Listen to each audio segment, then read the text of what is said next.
This is an event as part of a warm up to a deep dive program in critical systems thinking that we're beginning at the end of this month. Um, this particular session is open to everybody, so you can get a sense of what we're doing in relation to systems thinking. But we've got Bill Sharpe as a special guest today to look at the three horizons model that is the focus of a lot of Bill's work, and we'll be talking about how that relates to systems thinking, the various different system thinking um, approaches, and how both of them together can play a role in dealing with what today must be one of the biggest challenges facing most business leaders and actually most leaders of most organizations, which is the challenge of managing continuity and change simultaneously. I was just reading before we came on the call that of the FTSE 100 companies in the UK, 29 lost their CFO in the last 12 months. So that's a huge percentage. I think that's probably got everything to do with this challenge of managing continuity and change, because the pressure to achieve short-term results makes it difficult to focus on longer-term results. And so no doubt we'll talk about issues related to that further as we go into the program. Um, the Enlightened Enterprise Academy, I think most people are already aware of what we're about. If you're not, then do take a look at the website. I won't go into all of the details of that today, but this kind of thinking is what we mean by a more enlightened approach to enterprise. I won't say more than that for today. So just in terms of the format, Bill will talk for a short time about the three horizons model and his thoughts on how it might relate to systems thinking. And towards the end of that experience of working with the three horizons model in relation to healthcare in particular.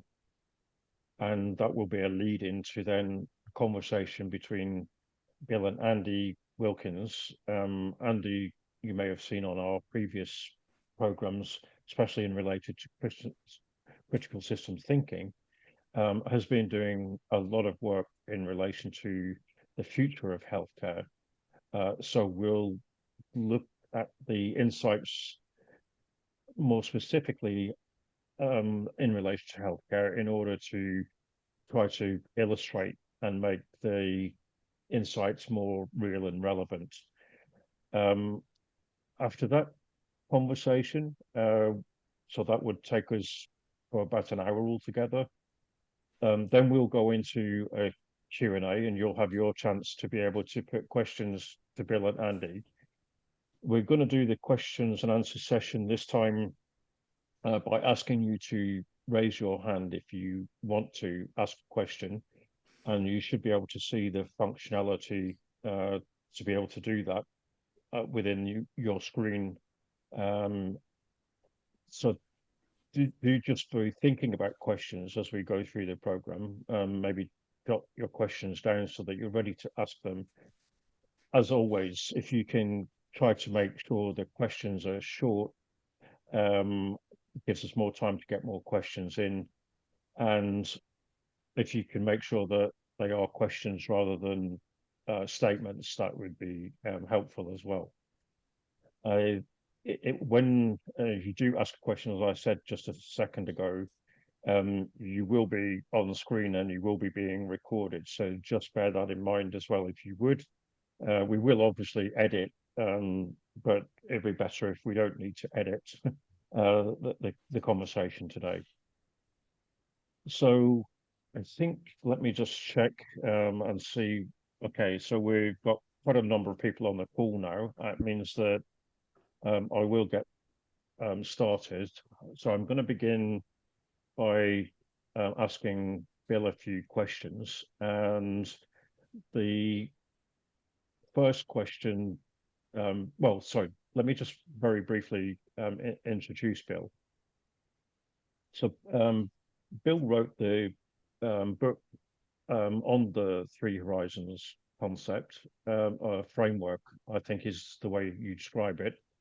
Um, I'll in the information I've already provided for this event, I think you've seen references to the book, and I will also share notes on any books, including Bill's book that we mentioned during the course of this event. I'll share in a follow-up email afterwards.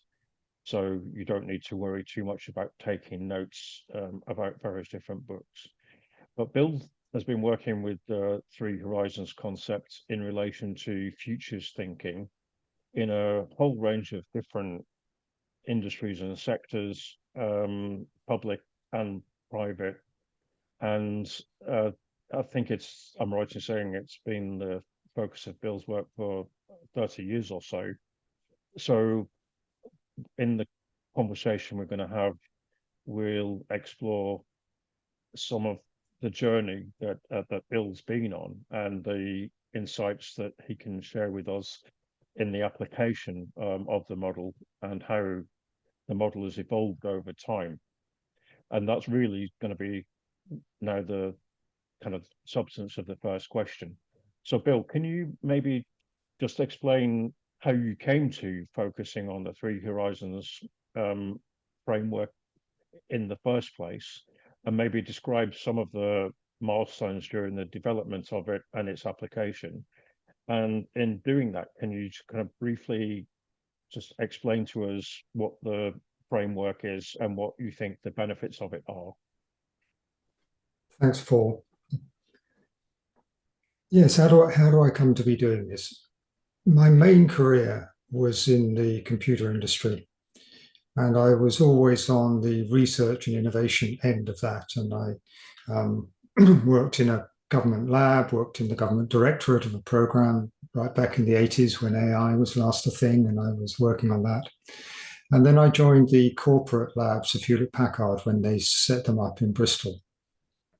And as a research lab director in a corporate lab, it was my job to make investments that would have a longer term impact on the company, not just to serve the immediate business. So right in the middle of that, either supporting existing businesses to improve what they've got, or working through the possibilities of radically new businesses or the transformations of existing ones. So I looked around for tools and found that we hadn't got any systematic tools in use for how to think about the future. And that's when I started working to bring those tools in. I set up first a relationship with Global Business Network that was really pioneering the use of scenario planning very widely. And then met someone who's become a lifelong colleague, Tony Hodgson, who worked with us as a consultant and supported not only our use of scenario planning, but a much wider suite of tools on how we could, as teams, work together to anticipate the future. So that's how I started building it up, my practice in that area. And then around the turn of the millennium, I left the company and set up a small consulting business with a colleague to bring some of what we'd learned about innovation to other companies, and also to start just bringing it into much wider use. And I got involved in some of the government foresight projects at the time, the foresight team that would work with different departments of government to look at much longer range policy beyond the normal planning horizon. And it was one of those projects where Three Horizons came out of what we were doing. It was a project back in 2006 on what the topic was intelligent infrastructure systems. And Tony brought in a way of thinking in Three Horizons. And I was charged with the job of coming out with a technology sort of roadmap for the next 50 years or so. And I said, well, you can't really have a roadmap for 50 years. And they're saying, well, yes, you can. And I said, well, no, you can't. And I sat down one day and thought, well, what can we have? In what way do we have evidence of the future?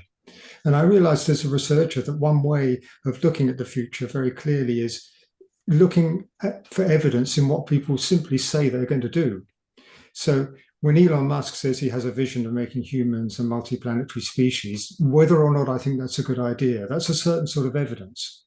The commitments that people make, the investments that they make, people are usually very upfront in talking about those things. So you have evidence of the future in the commitments that people make. That's the very simple way of looking at it. And it seemed to map quite naturally onto this idea of three horizons. Three horizons, not just as where we are now and where we will be in the future, but three different ways that we as agents of change in the present moment orient ourselves to the future. So you said, could I just describe three horizons for those who haven't encountered it? And I'll just do a share screen. The way we work with three horizons is we just draw a couple of lines like that. So we put time along here.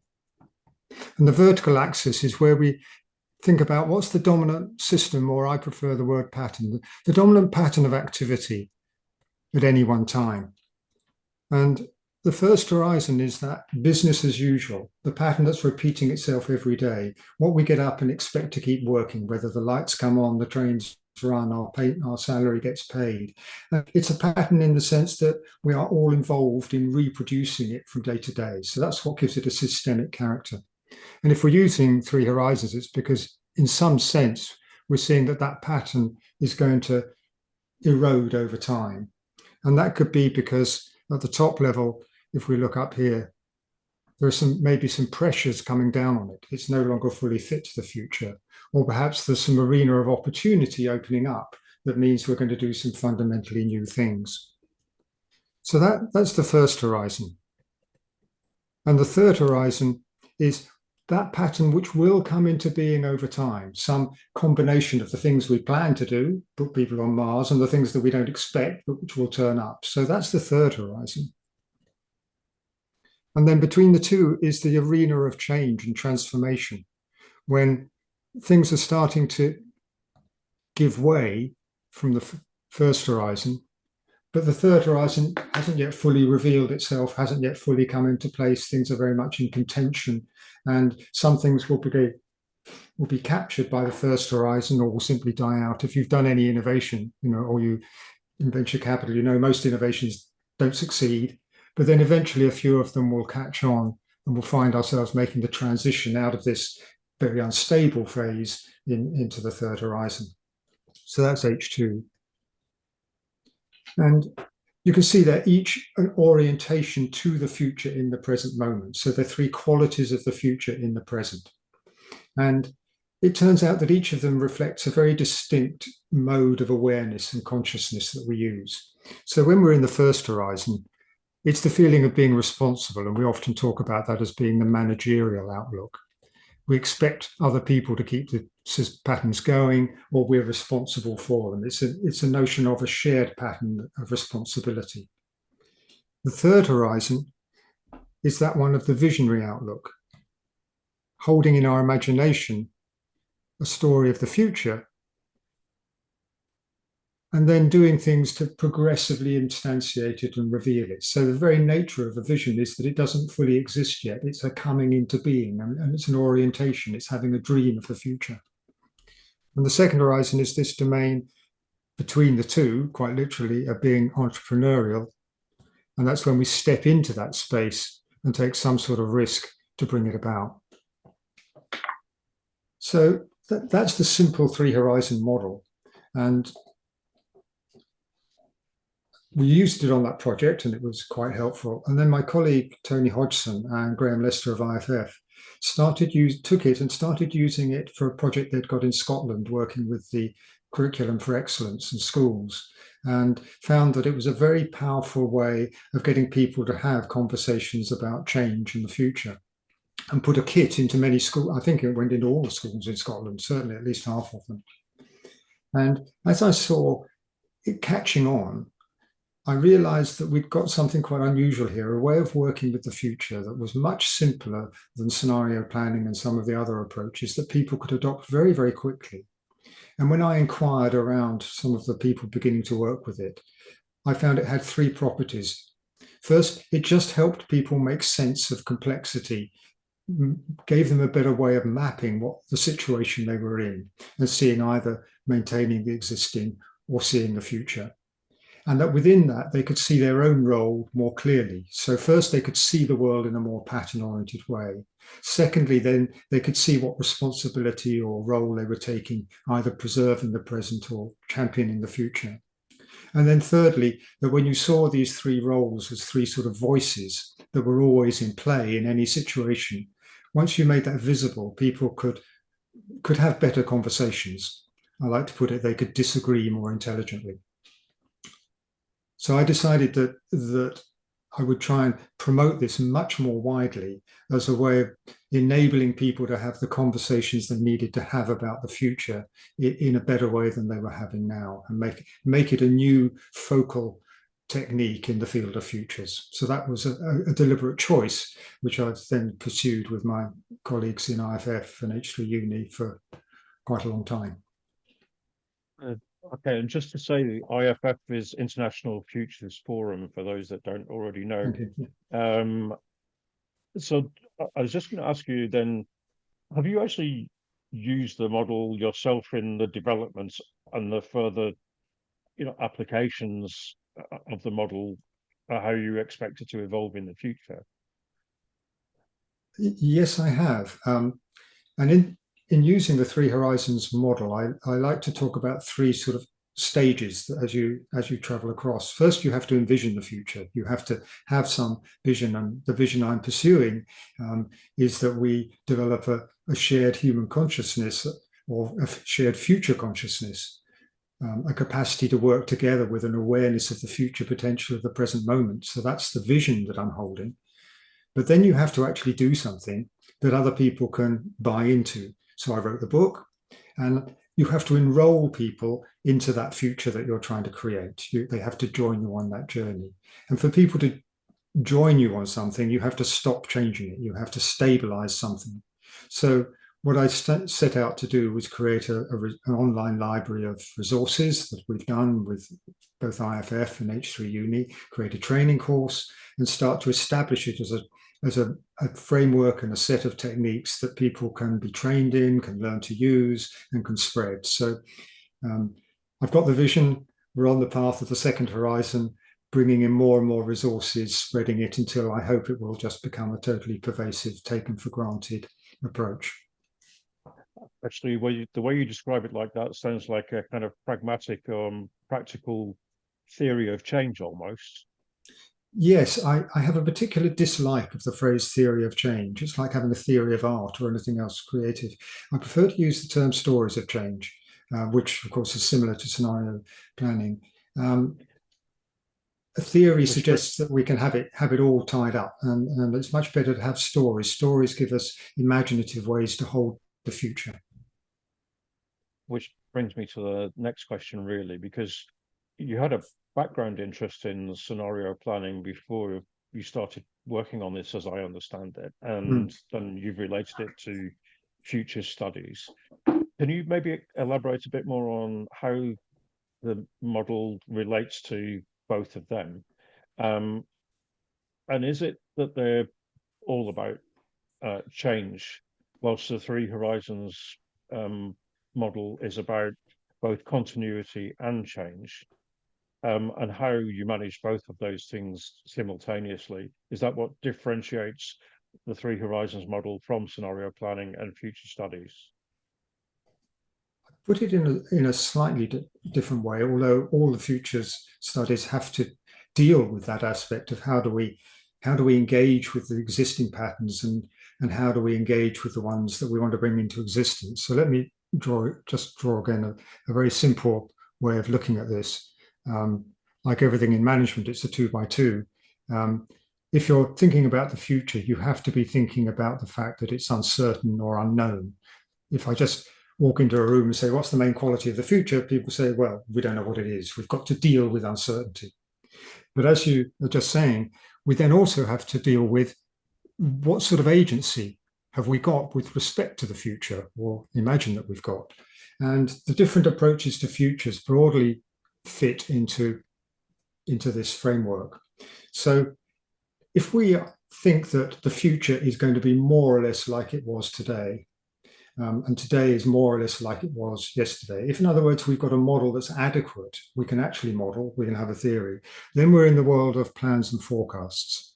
And that is the world of continuity, where what we can see can be modeled quantitatively. We will typically have an upper forecast and a lower forecast and something in between. And that's what all those CFOs produce. They know that the forecast's always wrong, but they've got a model, they've got a spreadsheet, they can get the business planners to crank the numbers. And that's not the field of futures practice. Futures practice comes into play when we cross a complexity boundary that means the future is both creative and emergent. It has totally novel things that we can't predict down here. And we have a set of agency and an intent that we can marshal in regard to that.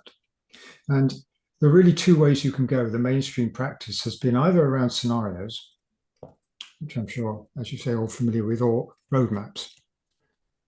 So in the world of scenarios, as I'm sure everyone's familiar, you work with uncertainty and reduce it to a small number, maybe a couple of major dominant uncertainties, and then tell stories about those imagined worlds. But in doing so, you take your own agency out of the picture. What are those causes and types of uncertainty over which we have no control, but which will have a big effect on what we're able to do? The other way to go is where you say, well, we can reduce uncertainty by exercising our creativity and enrolling people together, bringing people into a shared endeavor. And of course, technology people love roadmaps, like the roadmaps for autonomous vehicles or for living on Mars or whatever it is. So you reduce uncertainty by bringing more agency together and reducing the number of variables that you've all got to deal with. The real world that we're in requires that we bring both of those together. It means that we manage the fact that the world cannot be completely known. We've got to participate in that unfolding uncertainty, but we can do so from a perspective of some sort of vision.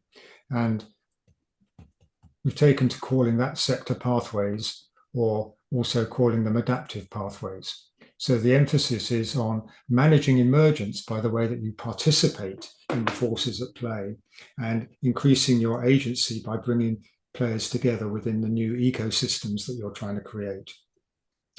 So this is where Three Horizons sits, or the practice that I'm interested in. It's also where the work on transformative scenarios and participative scenarios fits. The main advantage of Three Horizons is that it gives you a ready-made structure to work with. So unlike scenarios where you've got to build something fresh every time, Three Horizons orients you to looking at the new patterns that you're trying to bring into existence, the other sources of change, trends and influences that you might have to deal with, and emphasizes the capacity to bring people together to participate in creating that future. And what the experience seems to be is that the simple depiction of Three Horizons with the three curves naturally orients people to being aware of transformative change as a change of the main pattern, and distinguishing those sorts of innovation that will lead on to the third horizon that we call H2+, and maybe those innovations that are worth doing but will be captured and used to extend the first horizon. So it's a very quick way into this space. Right.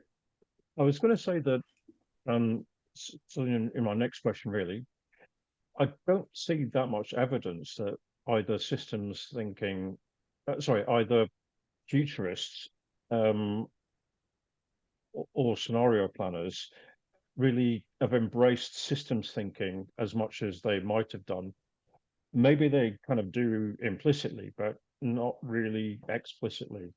And I wonder, given the fact that all of these areas are really focused on the same kind of things of innovation and change, why do you think that is, if you agree, or maybe you disagree with that observation? I think the way I'd put it is that the coming together of the two fields is not fully developed. So that I would agree. But I think all the futurists I've worked with regard system thinking in some sense as implicit and intrinsic to the practice of futures, because you're trying to create self-coherent new worlds in the stories that you tell. So telling those stories is inherently about telling a coherent story that has a systemic coherence and logic to it. Why it's taken so long for those fields to be developed? Systems thinking has tended to have something of an aura of complexity and difficulty about it for a long time, and you felt you were in a somewhat minority field until a few years ago, until the dominant crises that we're now in started to become more visible, and then everyone now is much more interested in, we've got to go for much deeper, more radical change to face the challenges. So I think perhaps it was that the way futures was being practiced was, we were in a context where the notions of systems change were themselves not so visible. But I think it's been a core part of any mature futures practice that I've been engaged in. So in the preparation for the call today, you were suggesting, or we explored whether or not there's real advantage in the disciplines working more closely together in the future. And you suggested you thought that there probably is. I wonder if you could maybe just explain why you think that's the case and maybe why now. Yes. As I described Three Horizons, it's a process of seeing what's the dominant pattern today, the most prevalent pattern, becoming aware of that. And then we like to call the process participative repatterning. The transformation involves all of us who are involved in maintaining a pattern, making a journey where we let go of the existing one and repattern our relationships into the new, and start to embody that and bring it fully into being. So my colleague Johan Fazy, professor at York University, gave a talk at the Transformations Conference where he said, look, if we're going to meet the 1.5 degree goal for climate change, then everything's going to have to change. And if we don't meet that goal, everything is going to change. So I think the need to have a very practical approach that enables people to work in a systemic way has now become an absolute imperative.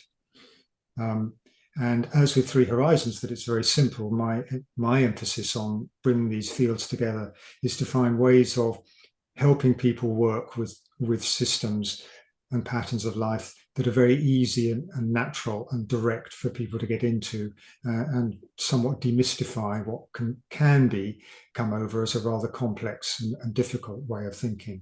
It's natural to us. If you just think about your day, you'll be aware that as you moved through your day, you just, without even have to think of it, switched from one pattern to another that governed how you acted. You walked into the cafe and stood in line and waited to pay. Then you went out and you walked down the street, or adopting a different pattern of activities. Maybe you got on a scooter and then had to do that. Then you went into the public transport. Then you got to the office. The meaning of our actions is always in the context of some shared pattern. And yet that's the level of awareness that we're using the least. But it's natural to us. So I think of a step of awareness, of consciousness, as just bringing into our aware mind some capacity we've got, but maybe haven't noticed and aren't using fully. And so just as the Three Horizons, those three orientations are perfectly natural to people, and as soon as they see them, they can use them.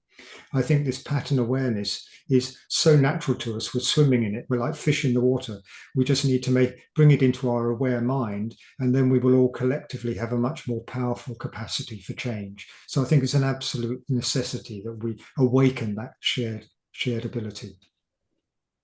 Excellent. So for the people on the call that thought this conversation was going to be all about healthcare, we're now going to move to illustrating what's been said so far in relation to healthcare.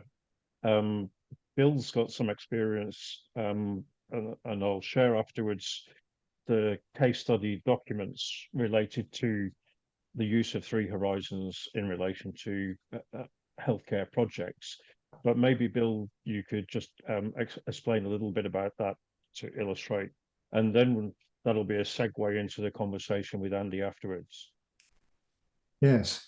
My colleagues in the International Futures Forum, Graham Lester and Margaret Hanna, who's also in International Futures Forum, have had a long interest and involvement in the health sector. Margaret Hanna was Director of Public Health in Fife. And way back, I'm not sure how far back we have to go now, but at least a decade, they were looking at the emerging crisis in our healthcare system here in the UK, anticipating many of the problems that we're now seeing, that the system as constructed would struggle to maintain performance under the changes ahead of it. And we started to explore how they might start to tackle this and look at it. And they were really concerned with creating a wider understanding of health and healthcare as opposed to illness and acute management. And we started the journey with a Three Horizons mapping, where the first horizon we saw was completely dominated by acute care, and that the growth and need for that would consume ever more resource and would never feel it had enough, and that was the dominant pattern which configured everything else. And that what we needed was to move to a third horizon where, of course, we still have acute care, but we had a system that was oriented around health and oriented around the notion that health is a property of relationship and being in the patterns of life that are instantiated in our families, in our communities, in the country, and the modes by which we keep ourselves healthy. So we started using Three Horizons as just a way of holding that map and that journey in place, and then exploring the transition of values that would be necessary to sustain what we currently had, but put it in a bigger context of health and health management, the need for bringing the social dimension and the acute medical perspective both together. So it's called the SHINE project. And as you've said, there's a very comprehensive case study written up of the SHINE program. And the way Three Horizons was useful is it allowed them to explore where they were in the journey and the different stages that they needed to go through. So the beginning just involved needing to find a bit of space where they could do something new. And then as that began to build up momentum in the second horizon and prove itself, it got to the point now where it's saying, how do we go the last mile and get into the third horizon where all the things they've pioneered become taken for granted and established with a new institutional structure. So it's these sort of three stages: vision, enrolling people into it, and then we talk about mobilizing when you get the entire system shifting over to the new model. Yeah, and that particular case study has been, well, the project has been going for several years. So the case study covers, quite an extensive period of time, which I think probably makes the case study even more useful. Yeah. So we'll share the link to the detailed case study after this call for anybody that's interested in taking a look at that. Well, that provides us with a way of then moving into the conversation between yourself and Andy. I'm going to ask Andy the first question, but just let me briefly introduce Andy. So Andy's been working with me on the Enlightened Enterprise Academy for quite some time now.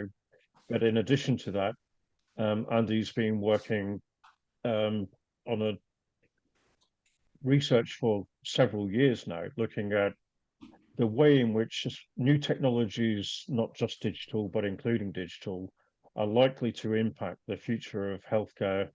In the particular case study, we shared the summary of the Beyond the Fog research project, that is. That was looking to a 15 to 20 year horizon. So very much Horizon 3 kind of thinking.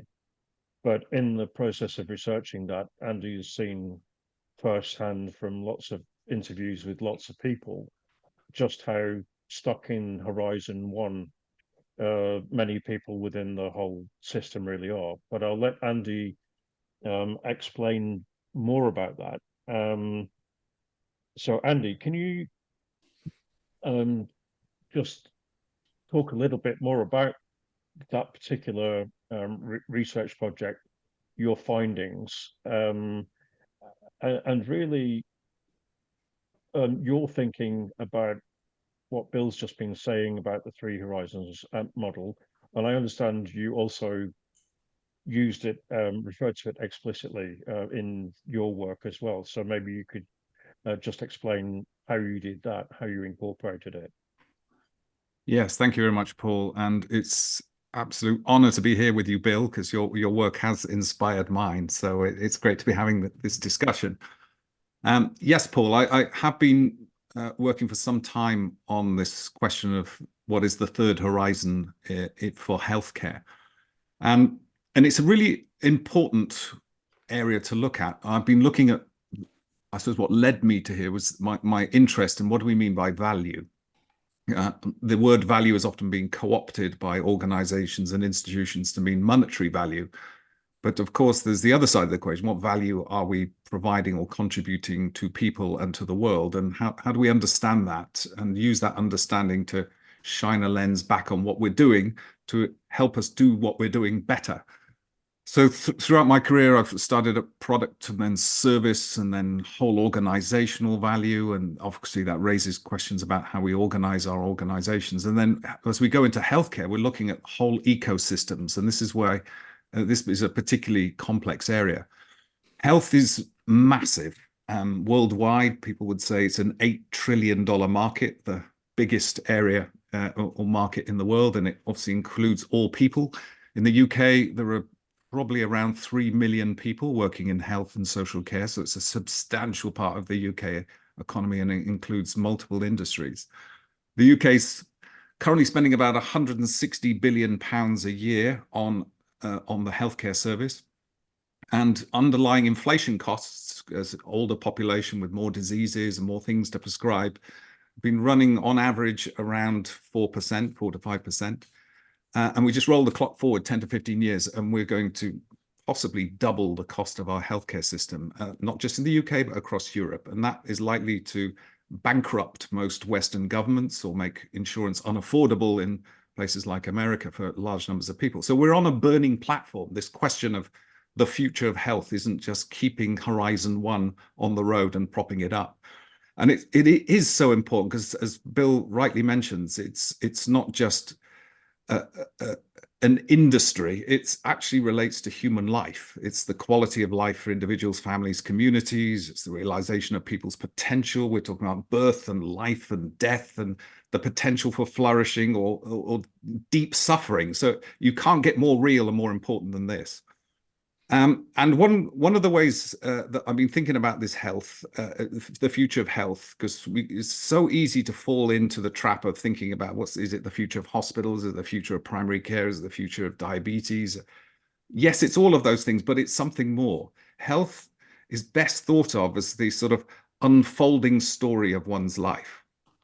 And in that unfolding story, the healthier your trajectory, the better quality of life, but also the less cost it's going to require for the healthcare system. So people, depending on the trajectory, can be heading towards being a £10 million patient or a £10,000 patient. We're always likely to come into contact with health at some stage.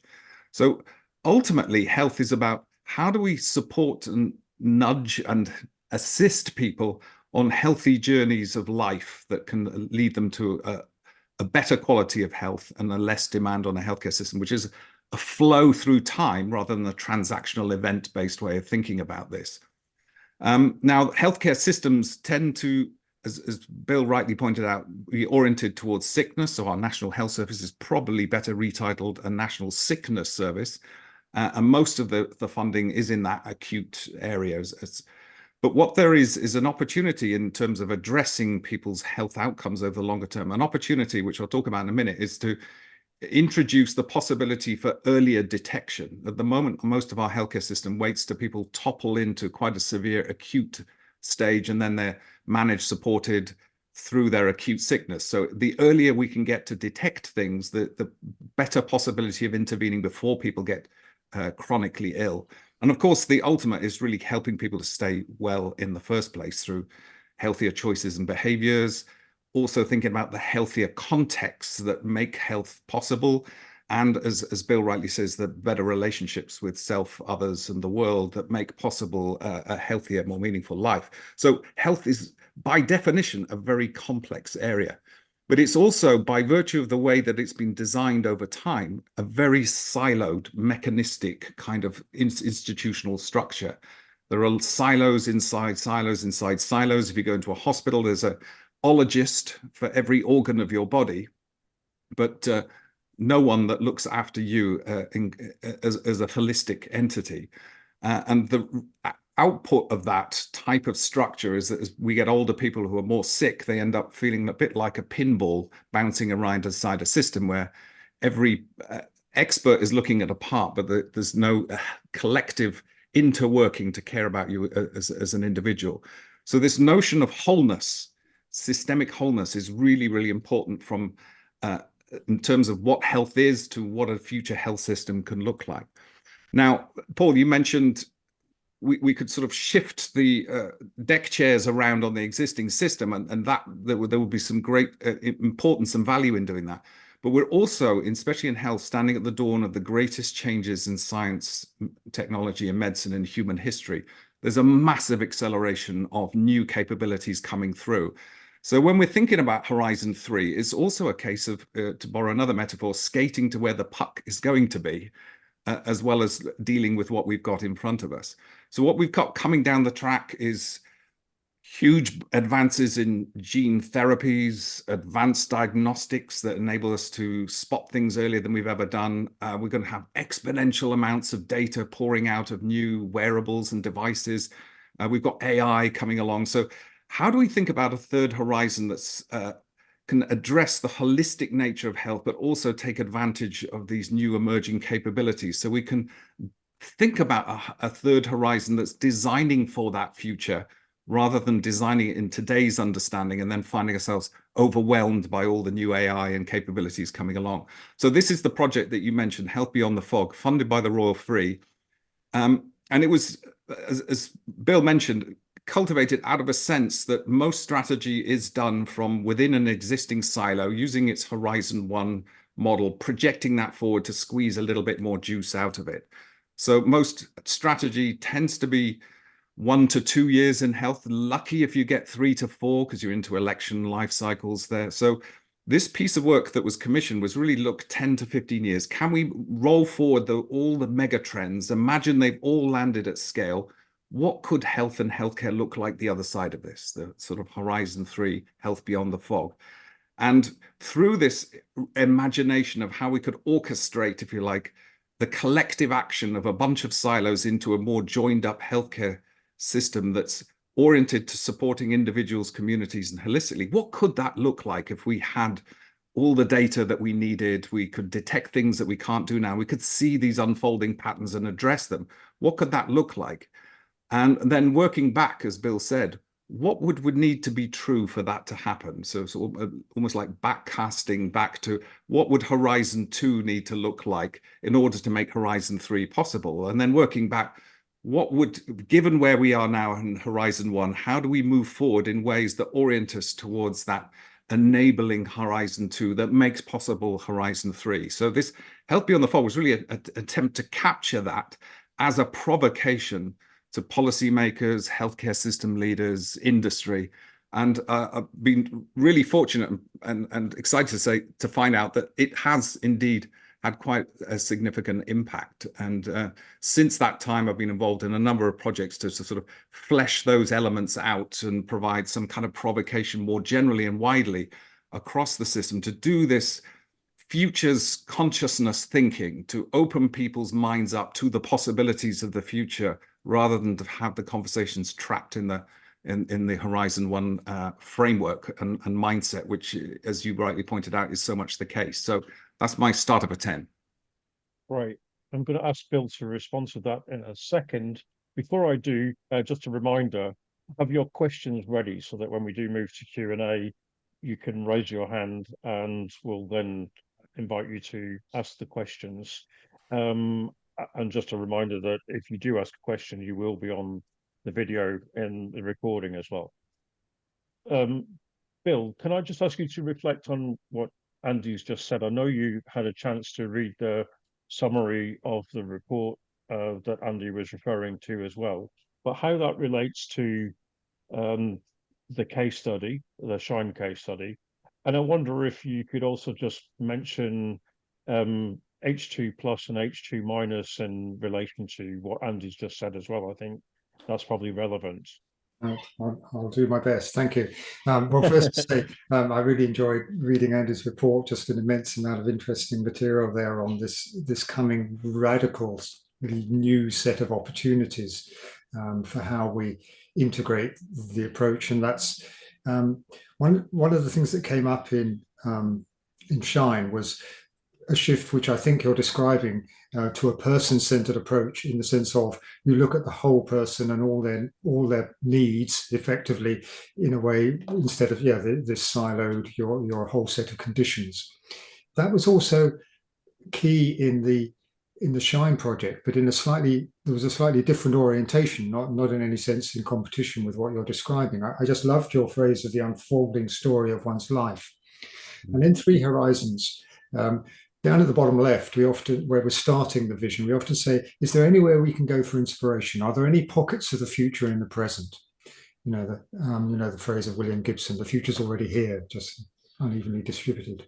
And in this case, sometimes it's looking to something perhaps from an earlier time. But what the Shine project found was they found inspiration in the Alaskan healthcare system. I'm not sure how the link came about, but they went on a learning journey because they saw there that the indigenous people had been given back the resources that the state was taking and then delivering to them in healthcare, and given the chance to use those resources to build their own healthcare system based on their own values. And they really built it on this notion of health as a property of relationship, and really focused on seeing what did people actually need to lead that life that was unfolding for them, and in what way might that be provided, rather than sort of what's the matter with you. And that had the effect that it reduced the cost of the sort of conventional approaches to care, what we would call the H1 approaches, and improved outcomes and improved people's quality of life. So they learned a lot from that and brought that back to their experience on the Shine project. And the problem they tackled as a starter was the care of elderly people in the winter, which was becoming more and more difficult to manage because people would come into hospital and then you couldn't discharge them.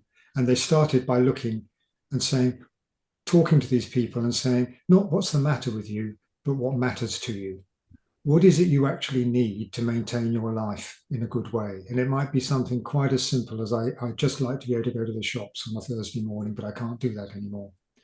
And by looking at then the relationships and the support people needed for their life to unfold the way they wanted, they might completely reformulate what they actually needed from the healthcare system. And it wasn't just being treated as, a set of pathologies, as Andy was saying. It was a set of how now with these possibilities, you could look at more enabling and supportive activities, both from the health system, but also from the community in which they were embedded and the sort of support that could give them. So I think there's a lot of opportunity here for some shared learning. Mm. Okay, great. And just in terms of the H2 plus and H2 minus. I'm not sure I've got any direct things I'd like to pull out from what Andy's been saying on this, just to reiterate that people find this distinction really useful, which is to say, of a particular innovation, is this really just a fix for the old, or is it really going to take us on the path to the new? It's hard for me to come up with one in real time in the healthcare system. But if I switched into climate change, there's a lot of concern around policies associated with carbon capture and storage, which, well, are you doing that just as a cover for not dealing with fossil fuels, or are you really doing it as a way to deal with the last remaining problems we're still going to have when we've dealt with most of the fossil fuel problems? And I haven't really spotted anything particular like that in the healthcare sector, but if I thought about it, I might. Maybe Andy can come up with some. Well, actually, I'm going to pass over to Andy so that Andy, you may have an example, because I know we've talked about this briefly before. You know, the overwhelming tendency, because of incentives and various other reasons, for anything that's innovation driven to kind of be more about incremental innovation and default back to, helping extend Horizon 1 rather than move to Horizon 3. I'll ask you to just comment on that, but I wondered if you could at the same time just, you're familiar with systems thinking and critical systems thinking in particular, from the work that we've done before. And I wondered if you could maybe just share your thoughts on how critical systems thinking and practice can be incorporated and used in association with the Three Horizons model from your perspective. Yes, Bill, you raise such an important part. I'll try and address both in my answer. I think we both highlighted that having lots of independent silos doing their things independently, they're all doing bits rather than thinking about the whole, is not the most effective way to provide service, nor the most effective way to receive service. And in the relationships that then drive the outcomes, having fragmented relationships, looking at pieces of you rather than something that can support you more holistically in your own unfolding of life, fails on many levels. And one of the things about the top-down, hierarchical, siloed, metrics-driven factory production way of a lot of health is delivered is that we often fall into this idea of delivering services, especially when we go into things like social services. So people become a service user rather than a human being. And then you've got multiple fragments to all seeing the same person as a service user, all working independently. And the poor person gets utterly confused with people coming in their house doing bits of their life. And it's once you're trapped in that paradigm, it's very difficult to see anything other than, I've got to make my service work a bit more efficiently. I've got to cut them out the time, make that work more effectively. So we end up polishing the silos rather than thinking about how we collectively solve problems in a better way for all. So systems thinking, I think, is really important here, because part of this future is lots more systemic interworking between historically separate silos. And I love your thing about what matters to people rather than what's the matter to people. And this points to another way in which systems thinking, critical systems thinking, is important, which is, where do we set the boundary for thinking about our system? Because most of the time we set the boundary around where our organization finishes and the patient or the person sits outside that. But once you bring the person inside that, then a different perspective occurs. If the person is the co-creator of their own health, and we have the conversation, what matters to you? From that conversation comes insight about which pieces are most relevant at what time and how can they be configured. So using the person as the point of entry to think about how we combine these things in new ways that really matter in meaningful ways to people gives us an opportunity to involve the person in the co-creation of these integrated services in ways that are going to be more effective and likely more efficient, because probably not all of them were needed in the way that we'd deployed them, and enables us to think about Horizon 2 as being able to speak to those needs in a more holistic and better way as new technologies and new capabilities come along. So anchoring the whole evolution and development of Horizon 2 around the needs of people is a much more powerful way of doing it rather than polishing the silo. So this critical systems thing brings, like, where's the boundaries?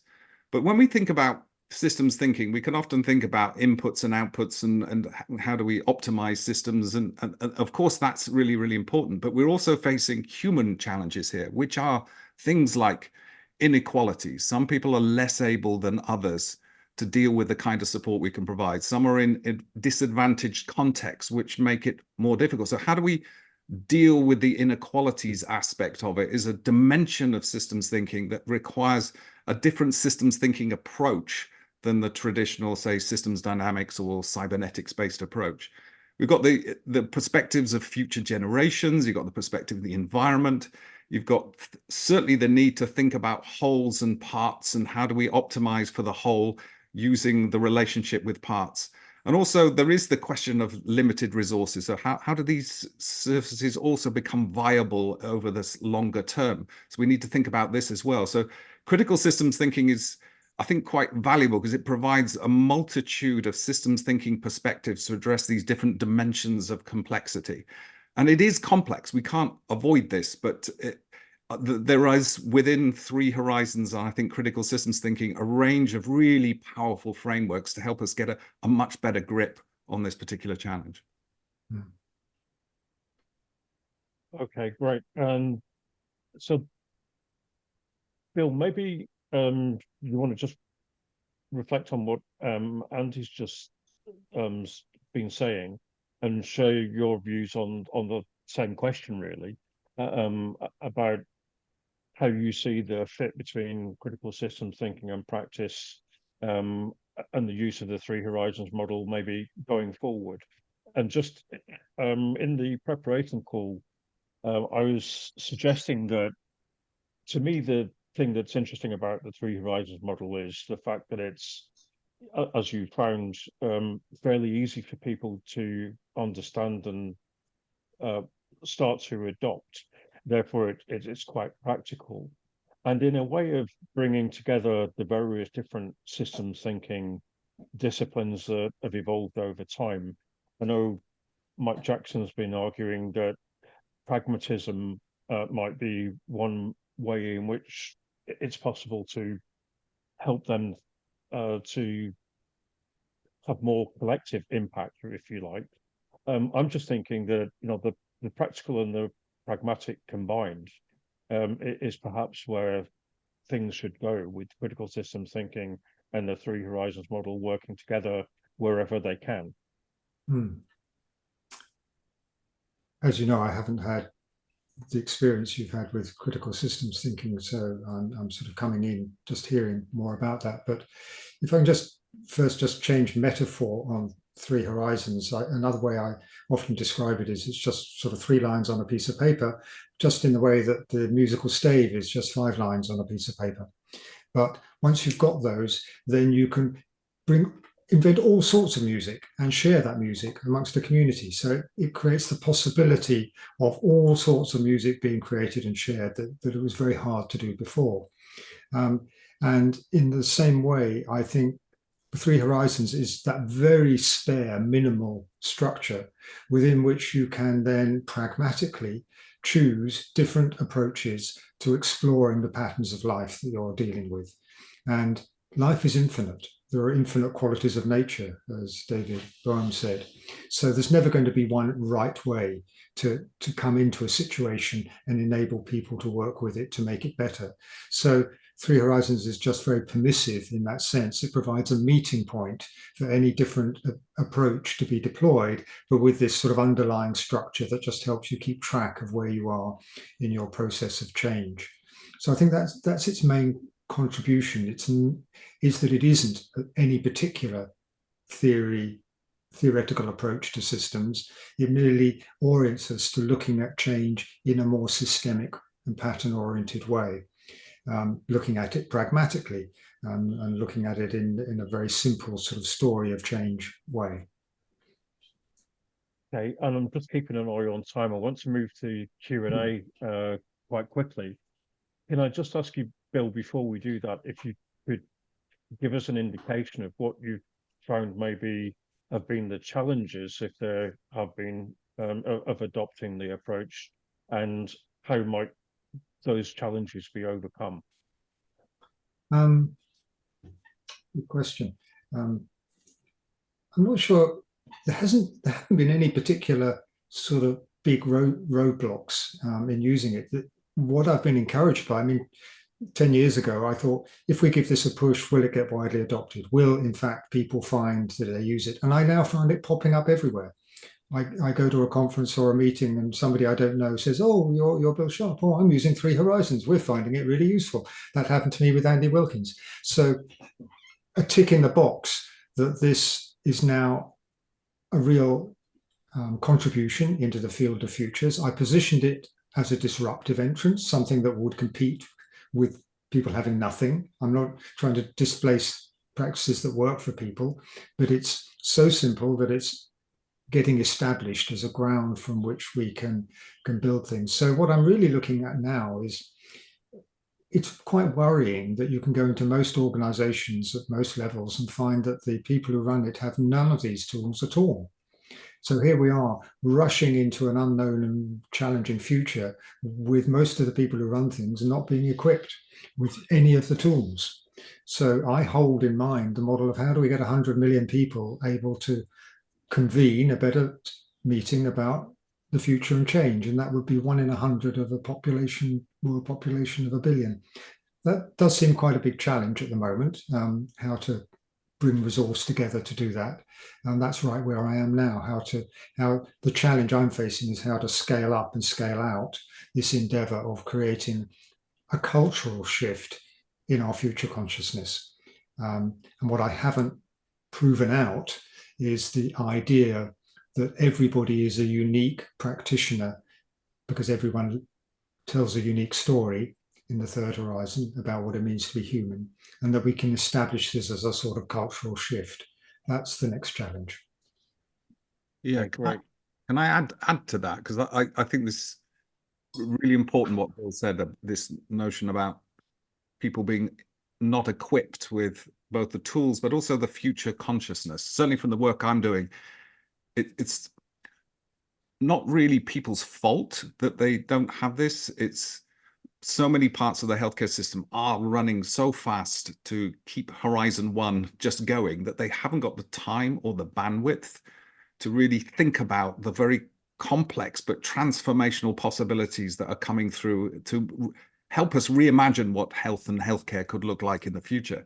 So I think there's a real importance to be able to provide people with at least a sense of what the Horizon 3 possibilities are. And what I found is that shifts people's consciousness to consider things in a different way that they haven't done before. But if we're going to transform entire systems, which is what we're talking about here, I also like Bill's notion of narratives, because the work I've been doing is showing that you can almost imagine this as a game of chess at 4 levels, that there needs to be a story for policymakers about Horizon 3. Like, what could a future of health look like in my country? Why should we care about that? What would it comprise of? What would we need to do as a government to make that possible, the policies and the incentives? To have that conversation with the public and with government, almost health in all things as well. And then how does that translate down to the health ecosystem, which gets so stuck in its ability to partner because it's trapped in its Horizon 1 thinking and what pharma thinks and what health thinks and what medtech thinks. Because they're trapped in their languages and their models, it's like trying to get oil and water, trying to get them to partner. But having a shared narrative of the future reveals where the shared possibilities for partnership can take place, and strategic conversations and partnerships can start to take place through experiments and new ways of working. What does it mean for the third tier for individual organizations, which we've been talking about a lot? And then what does it mean for us as individuals working in this context? Have we got a shared consciousness of the future that we can bring to bear to help us in our day-to-day work, to find the opportunities to start to experiment, to do things better, to make possible the transformational change? Because at the end of the day, it's the energy and creativity and the will of those working within the healthcare sector that are going to be important for taking us on this journey. So thinking about it systemically in that way is, I think, really important. So this future consciousness is a really important ingredient. Okay, great. Let me move to the Q&A then. So if you want to ask a question, please raise your hand. We did get a couple of questions in the chat, in the Q&A button rather, and I'll try and cover those. So if Sebastian, maybe if you're still with us, if you can be just ready. Thank you very much, Bill. Thank you very much, Andy. Andy, just on what Paul mentioned, on what you said about health, absolutely made my evening here in Berlin. Thank you so much. It's a journey. Thank you. It's a great line. I have a question to Bill in regards to Horizon 3 and constraints. And I was referring to Akoff, who is referring to technological feasibility and operational viability. And I was wondering, you said it's visionary, and what are the limitations of repatterning? Maybe I'll stick with that one question. Limitations of repatterning. I don't think there could be a general answer to that. You know, our lives are creative, and people can pursue all sorts of visions. And my general experience when doing futures work is that if I'm exploring with a team some area, things that I might think are really far out are just taken for granted as possible. But there's no, looking at the note you wrote, there's nothing a given that is impossible. You know the saying, when an elderly and respected researcher says something is possible, they're probably right. When they say something is impossible, they're probably wrong. Thank you, Bill. Akop was alluring to utopias. So you embrace you embrace utopias? No, not at all. I would say utopias and dystopias are helpful navigational tools, but you should construct them with that understanding. So I often use the analogy of the Pacific Islanders who navigate across the ocean in little boats over thousands of miles, and they use both the existing islands to navigate with, but when there aren't any, they make some up. And you think, how did it get easier to navigate with imagining islands that don't exist? Hey, and the answer is because it helps organize in their minds all the different information they've got to integrate. So building utopias and dystopias as a way of helping you organize your thinking around the third horizon may be appropriate. That's a way to use scenaric thinking. And there's quite a good paper on called the strategic science. Sorry, I can't quite think of the name, but I'll send it in a follow-up on the appropriate futures use of utopia and dystopia. Thank you. That's a super example. Thank you very much, Bill. Very helpful. Thank you. Okay, great. Tim, are you available? Can you hear me now? Yes, we can. Yeah.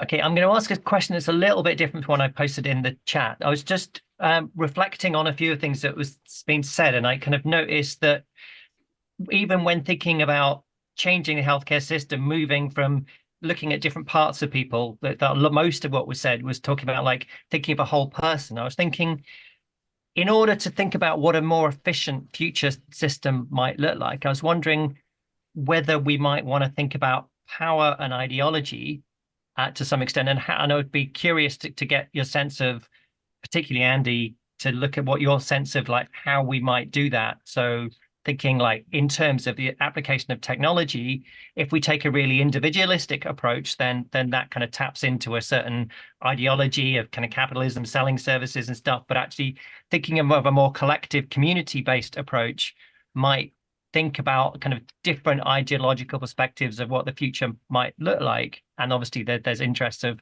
power and who might gain and who might lose within these different conceptualizations. Anything you might say about that, Andy, in particular? Yeah, it's a really important question you've raised there.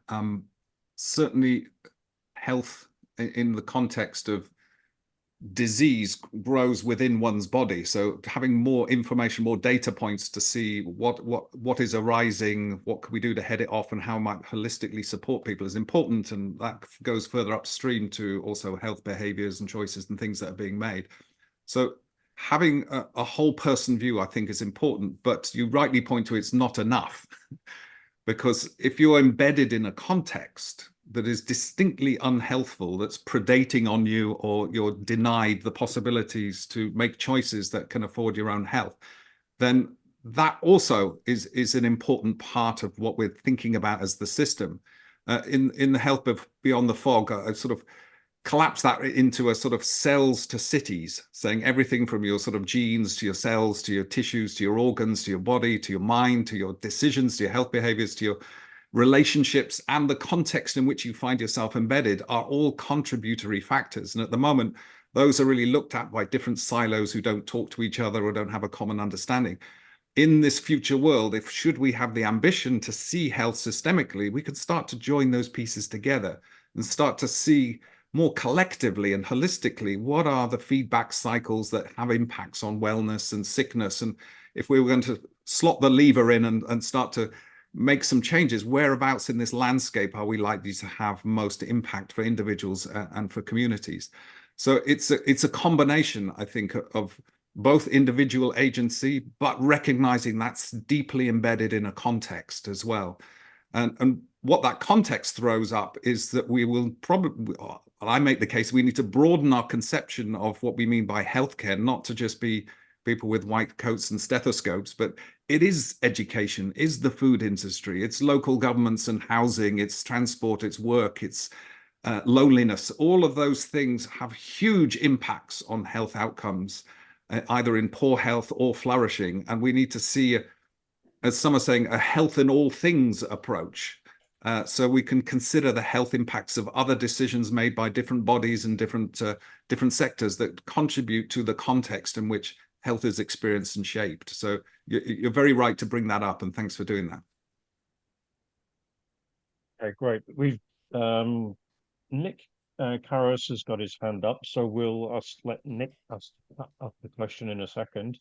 I see that we've still got a lot of people on the call, and I know that of the people on the call, there are quite a few people that are in the healthcare sector as well. So it'd be particularly interesting to hear some questions from people in the healthcare sector, if you're prepared to step forward. I don't believe that all the people on the call are shy about being on the camera asking their questions, so don't be shy. But Nick, over to you. Hi there. Good afternoon, gentlemen. Thank you for this wonderful discussion. It's fascinating. So this question evolves directly from my current thinking, which obviously you know more about, Paul, than the others, but I suppose it's a question about the possible areas of hidden complexity within how we're addressing, or possibly addressing, complexity within the Three Horizons way of assessing systems change. So I've got my question written down just to make sure I've got the wording right here. So in light of exponentially impacting technological advances that are leading to accelerating complexity, and given humanity's challenge in keeping pace with and adapting to this complexity, how can we effectively identify and navigate Horizon H2 pathways for future possibilities? And that's applied to healthcare, especially just because of the quite significant issues involved there. But it, you know, in my world, it addresses all aspects of civic society. So who wants to have a go at that one first? Andy or Bill? Andy? I'll have a go if you're okay with that, Bill. Yeah. Yep. No, well, this is something I'm super interested in as well. That we have, you know, I talked about we stand at the dawn of the greatest changes of science, medicine, and technology as it impacts health. But those impacts are also being felt more broadly in society in other dimensions as well, which shapes the context we're in and makes everything increasingly more complex and liable for disturbance and breakdown at its worst form. So trying to analyze our current systems and think about that complexity from within inside the thinking of our own systems becomes extremely complex. So one of the approaches that I've been quite drawn to, and it's been elaborated by a philosopher that I've come to admire more deeply as I become more familiar with his work, a chap by the name of Forrest Landry, who also is a philosopher that, if many of you may have heard of, Daniel Schmachtenberger. It's this philosopher he turns to most. He talks about if we're talking about systems inside systems inside systems inside systems, and we're throwing technology into that gets very complex and messy. So any of the internal nested systems sit within the bigger system. So in some ways, Horizon 3 for the biggest system, the sustainability of life on Earth and civilization, has got to be almost like the biggest Horizon 3 in which all the other Horizon 3s need to be supporting. And Forrest Landry describes this, if we collapse that down, as the relationship between three parts: the flourishing of humanity and the flourishing of the planet, because those two are needed, they are codependent on each other. We destroy the substrate on which we depend, and there can be no flourishing humanity. So flourishing humanity and a flourishing planet. And the third piece that he brings in is technology, or techne, all the stuff that we've built as humanity to support and assist us in doing the stuff that we do. Now, somewhere along the line, as we built this, our tools to support our well-being have become institutionalized in ways that have increasingly become extractive of us and extractive of the environment, to the point where the environment's in danger of collapsing, and greater inequalities and conflict are building in society. So our biggest meta challenge, at the biggest Horizon 3 challenge, is to bring our techne back in service of a flourishing people and a flourishing planet. So what are our economic systems, our supply chains, our health systems, our education systems, our transport systems? They should be aligned behind a flourishing people and a flourishing planet. Now, if we take that as a frame, what does that mean for health? How does health speak to that? And if we work back from that Horizon 3 to what would be needed to be true to make that possible, the Horizon 2+, and then we work back to where are we now with all the pieces, it starts to reveal a pathway forward towards Horizon 2 that makes possible a Horizon 3 rooted in a conceptual basis that is aligning with a flourishing people and a flourishing planet. So aligning those things, I think, gives us a conceptual framework from which to think about this complexity and what it's aiming to achieve. Now, inside that, of course, there's lots of complexity, but at least it gives us a meta frame to think about how we solve these, or think about these nested problems of increasing exponential technology in a complex world that we need to have care and attention to if we're not to collapse the whole system. I hope that's useful. Bill, and Andy's taken that to a very high level there. I don't know how you want to respond to that. It's using some of the same language, like pathways. Yeah, wonderful answer. And I'm still sort of absorbing that. I don't think I've got anything as comprehensive as that. Just one or two thoughts that were coming to mind. One is recognizing the depth of the foundations that we need to deal with if we're going to bring ourselves back into proper relationship with our technologies that we're creating, because so much of the way we've built our society is in fact extractive. And most of my work at the moment is how do we move from an extractive society to a regenerative society. And the way I think of that is we're all familiar with the problem of negative externalities, that most business operates without a sense of owning its wider impact. So you can, and people say, look, we've got to internalize those. So my simplest definition of being regenerative is you can't be regenerative on your own. You're regenerative in an ensemble of other systems that you are nested within or related to. And being regenerative is about having a positive externality on the well-being of the other systems to which you are related and to which you are part. And again, it's a really simple mental shift that people can take. And it emphasizes that we engage with complexity by embedding ourselves in it, by participation, not by control. So you can't control emergence in complexity except by participating within it and being fully part of the flow, the flourishing of both self and community and life as a whole. So my overall statement will be we need to frame the third horizon as a shift away from the degenerative extractive models of the first to a regenerative future. And if I want people to internalize that, I say, look, when I just walk out of the house into a woodland, I'm surrounded by vastly more complexity than we are currently producing, but I feel totally at home. Where I don't feel at home is when we try and generate more and more knowledge with the idea that if only we had a bit more of it, we'd be able to control the whole thing. And that way lies ever increasing sense of loss and lack and overwhelm. So I'd rather prefer the overwhelm of beauty and participation than the despair of this extractive complexity. Right. I think you've answered that on pretty much the same high level as Andy did there, then, which was very I hope that'll do. It's the best I can do this time of day. Very good. Well, I think we may, if we're lucky, have time for a couple more questions. And I've got, well, Andy Adler, if you can be ready, Max will let you get your question in. I had a question and then I just listened to what Bill said and my brain's just got a bit bang, which was quite cool. And I guess really where I was coming from, I'm a deeply pragmatic person. I work in the agricultural industry and animal health in the agriculture and in climate change these days. And so I find this whole system thinking really quite interesting. And I work with an awful lot of, in the context of lots of defensive people. Farmers have created a health context, which is part of their life story often. And what I was interested in is how do you approach some of these conversations when you're starting from a defensive context to open up the conversation? And maybe before we just go to the answer to that question, can I ask Lynn if you could ask your question as well, so then you can, Andy and Bill, respond to either or both of the last two questions. First, thank you very much. Excellent discussion. And Bill, thank you for a tool that just turns the lights on for people. It is such a powerful and simple tool. So really appreciate it. I have two questions in the chat or in the Q&A, but I'm going to just pivot and ask something else, and it'll actually fit, I think, with Andy's question.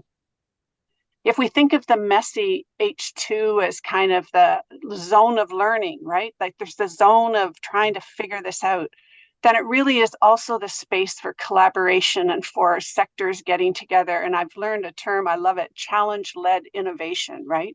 So that no one organization is trying to address it, but that we have sort of resources being brought in that messy zone. And I think that, whether it's universities, like, your comment or, is what are we seeing in that H2? How can we use this frame to basically drive challenge-led innovation and collaboration across sectors? Thanks. Okay, Bill, do you want to go first on that? Okay. Obviously, I hear this question a lot. What do we do when H1 digs its feet in, so to speak, and doesn't want to change? And I wish I knew sort of one global answer to that. And I don't. And you have to pick your moment in order to decide when you are ready to engage with the first horizon.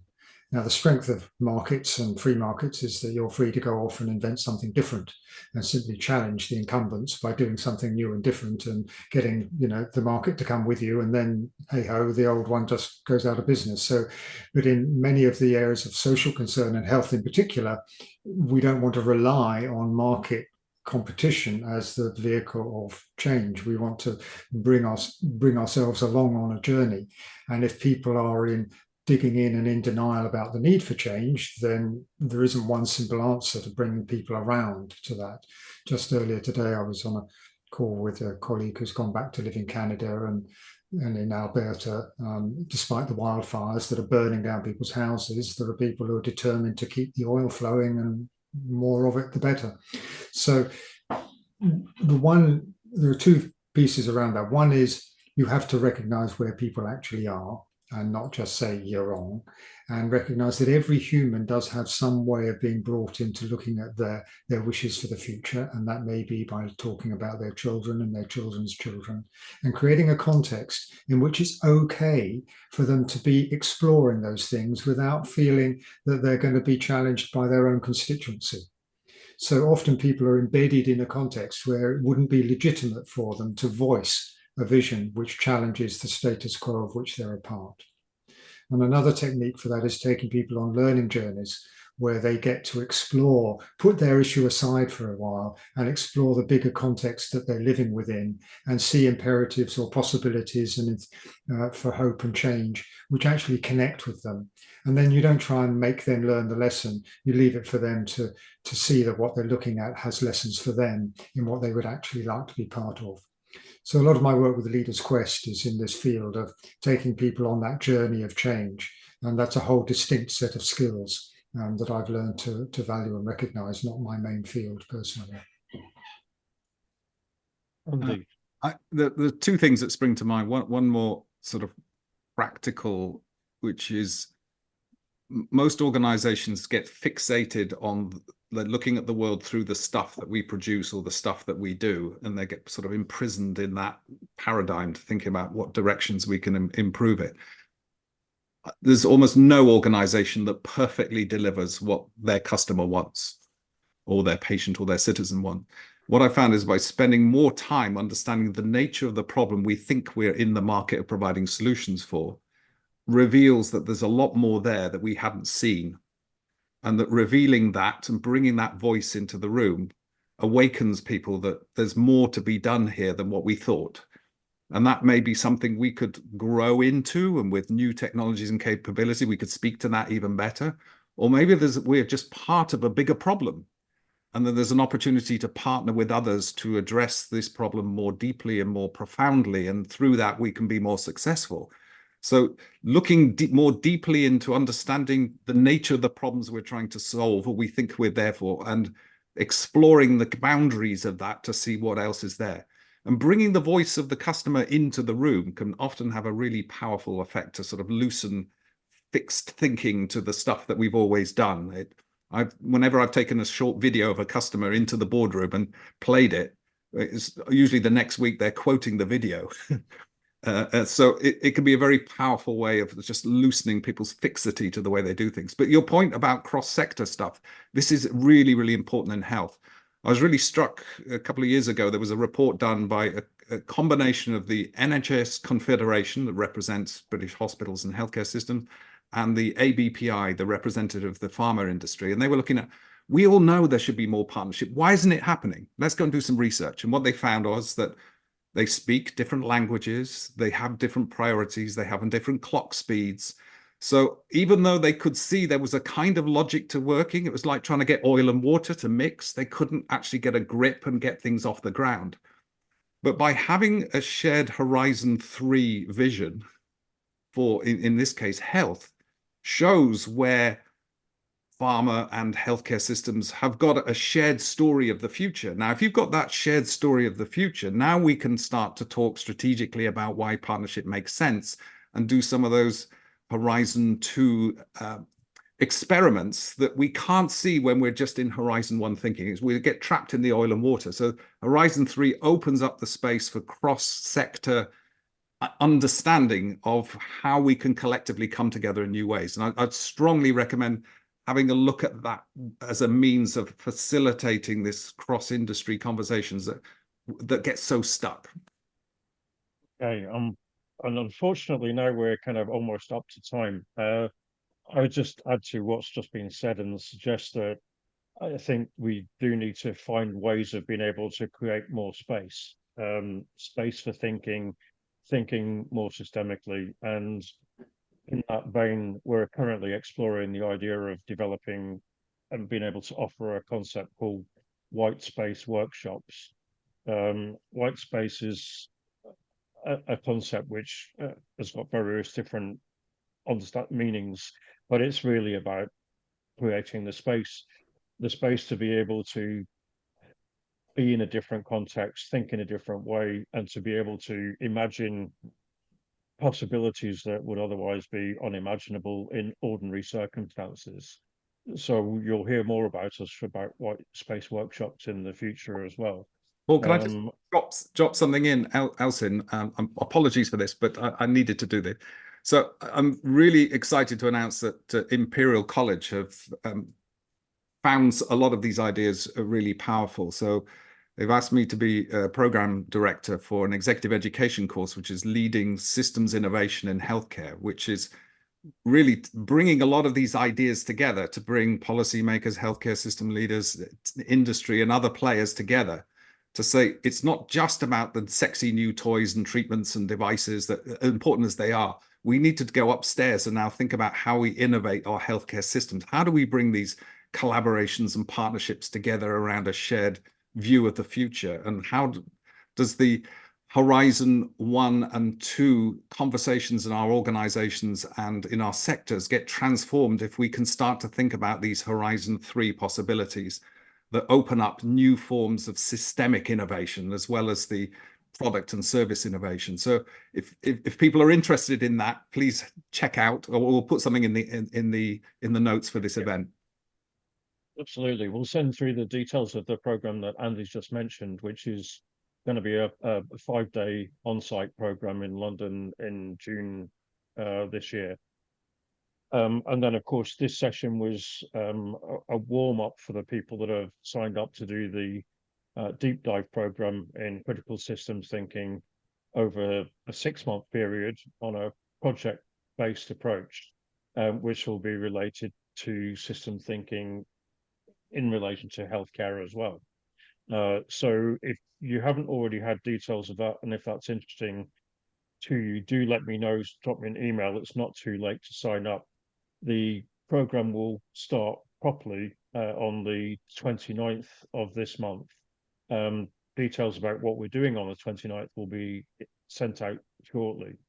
But that's really going to be an extensive 6-month long program of basically, people engaging in research and discussions around this, led by facilitators with stimulus material being provided as we go through the process, and with the aim at the end of it of being able to produce some documented output in the form of either reports or possibly even a book on using critical systems thinking as a way to imagine and look towards improving the future of healthcare systems. So drop me a note if you want more details. I think that's it for now. I'd just like to finish by thanking Bill and Andy very much for their contributions, everybody on the call for taking part, and the excellent few questions that we did manage to get through. So thanks very much indeed. Thank you. Thank you.